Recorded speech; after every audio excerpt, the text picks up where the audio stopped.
কি এক অবস্থা হবে তখন। মানুষগুলো ভয়ে আতঙ্কে তার উপর ঈমান আনতে বাধ্য হবে। এমন এক পাওয়ার দিয়ে আল্লাহ তাআলা মানুষকে, ঈমানদারদেরকে পরীক্ষা করবে, পরীক্ষা করে ওই ঈমানদারদেরকেই পৃথিবীতে বসবাসের সুযোগ করে দেবে। দাজ্জালের ফিতনা হবে এত ভয়ঙ্কর ফিতনা, এই দাজ্জালের ক্ষমতা থাকবে কাউকে আঘাত করে মারার, কিন্তু যাকে একবার মারবে, মারার পরে তাকে আবার সে জীবিত করতে হবে। জীবিত করে আপনাকে দেখাবে। আপনি যখন অস্বীকার করবেন, দাজ্জাল আমি তোকে মানি না, তোর কপালে কাফের লেখা, তুই দাজ্জাল, তোকে আমি বিশ্বাস করি না, দাজ্জাল এমন এক আঘাত করবে, ওই আঘাতে আপনি মারা যাবেন, অথবা আপনাদের দুই খণ্ডিত করা হবে। এরপরে আবার আপনাকে জীবিত করবে। এবার আপনি ভয়ে হলেও তার প্রতি ঈমান আনবেন, কিন্তু প্রকৃত মুমিন যারা তারা বুঝে নেবে তার আর ক্ষমতা নাই। মানে একবার সে মারার পরে যখন জীবিত করবে এই ব্যক্তিকে, দ্বিতীয়বার মারার আর ক্ষমতা তার থাকবে না। তখন মুমিনটা বুঝে ফেলবে, মার, এবার আবার মার, আর মারতে পারবে না। এই জন্য মুমিনরা খুব মজবুত থাকবে, ঈমান যত মজবুত থাকবে দাজ্জালের ফিতনা থেকে তত বাঁচা যাবে। আর না হয় দাজ্জাল যদি প্রকাশ পেয়ে যায়, আমরা যদি দাজ্জালের ফিতনায় পড়ে যাই, তাহলে মহা বিপদ। সাহাবায়ে কেরাম ভয়ে কাঁপতেন, রাসূল যখন বলতেন মনে হয় দাজ্জাল এই বাগানে আছে, এমন এক অবস্থা হইতো, সাহাবায়ে কেরাম কান্নাকাটি শুরু করে দিতেন। এইভাবে ওই যুবককে আল্লাহর রাসূল বলেন, যুবককে যখন দ্বিতীয়বার সে মারতে পারবে না, এমন জোরে আঘাত করবে, দূরে এক জায়গাতে নিক্ষিপ্ত করে ফেলবে, দাজ্জাল দূরে চলে যাবেন। দাজ্জালের আঘাতে যুবক দূরে চলে যাবে। এরপরে যুবকের মৃত্যু হবে, শহীদ মৃত্যু।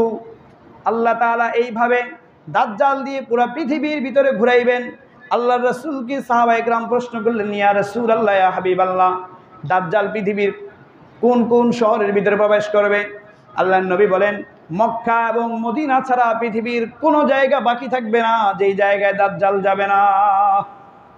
মানে মক্কা এবং মদিনা ছাড়া পৃথিবীর সব জায়গায় দাজ্জাল প্রবেশ করবে।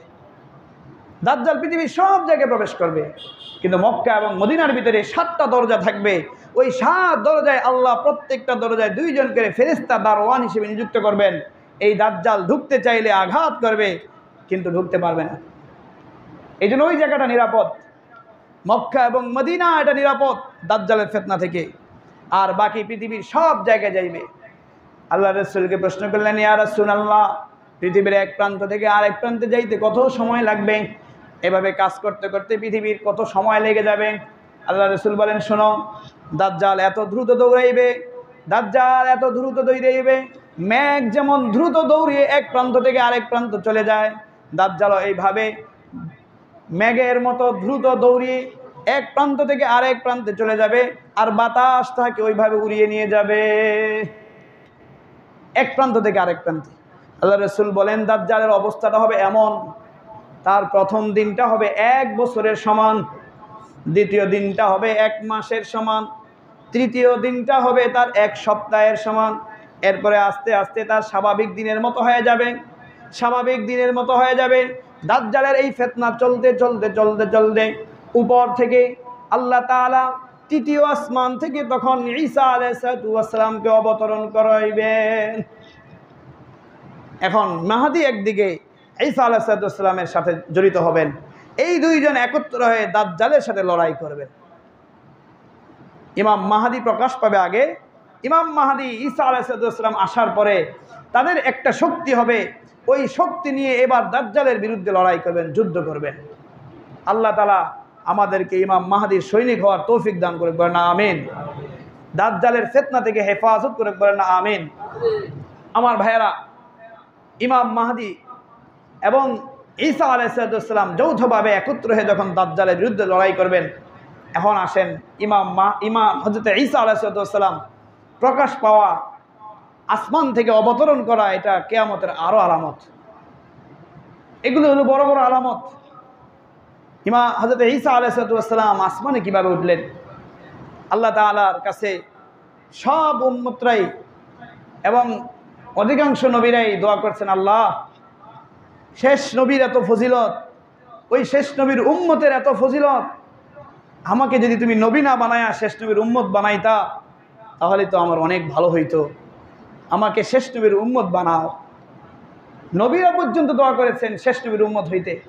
আর হতভাগা উম্মত আমরা আজকে সেই উম্মতের মতো বড় গনিমত পাওয়ার পরেও এই উম্মত এটাকে কদরই করে না। যেই নবীর কারণে আজকে আমাদের সম্মান এত বেশি, অন্যান্য নবীরা পর্যন্ত আমাদের মতো উম্মত হতে চাইতো, সেই উম্মত আজকে আমাদের নবীকেই চিনে না, নবীর পরিচয় জানে না, নবী সম্পর্কে কিছুই বলতে পারে না। অথচ এই ব্যক্তিকে যদি প্রশ্ন করা হয়, তুমি একটু বলো অমুক খেলোয়াড়ের ব্যাপারে, দেখবেন তার শুরু থেকে শেষ পর্যন্ত কয়টা সন্তান আছে, কিভাবে সে চলে, কখন ঘুমায়, কখন উঠে, সব কিছু সে নির্দ্বিধা বলে দিবে। আজকে আমাদের অবস্থাটা এমন। অথচ যেই নবীর কারণে আজকে আমরা সম্মানিত, সেই নবীর ইতিহাস তো জানি না, সেই নবীর ব্যাপারেও আমরা কিছু জানি না, অনেকে নামও জানে না। যদি বলা হয় আমাদের নবীর নাম কি, কয় মুসা নবী। শুনছে মুসা, মুসা শুনতে শুনতে মনে হয় আমাগো নবীর নামও মুসা। এই হলো হতভাগা উম্মত। অনেক নবীরা দোয়া করেছেন, আল্লাহ আমাকে নবী বানিয়েছো, শেষ নবীর উম্মত বানাও। আল্লাহ তাআলা অনেকের দোয়া কবুল করেছেন। এর মধ্য থেকে হযরত ঈসা আলাইহিস সালামের দোয়া কবুল করেছেন। আল্লাহ তাআলা ঈসা আলাইহিস সালামকে বললেন, ঈসা আমি তোমাকে কিয়ামতের আগে শেষ নবীর উম্মত বানায়া দুনিয়ার বুকে আবার আগমন করব। তোমাকে মৃত্যু দিব না, তোমার মৃত্যু হবে শেষ নবীর উম্মত হওয়ার পরে গিয়ে তোমার মৃত্যু হবে। অপরদিকে মুসা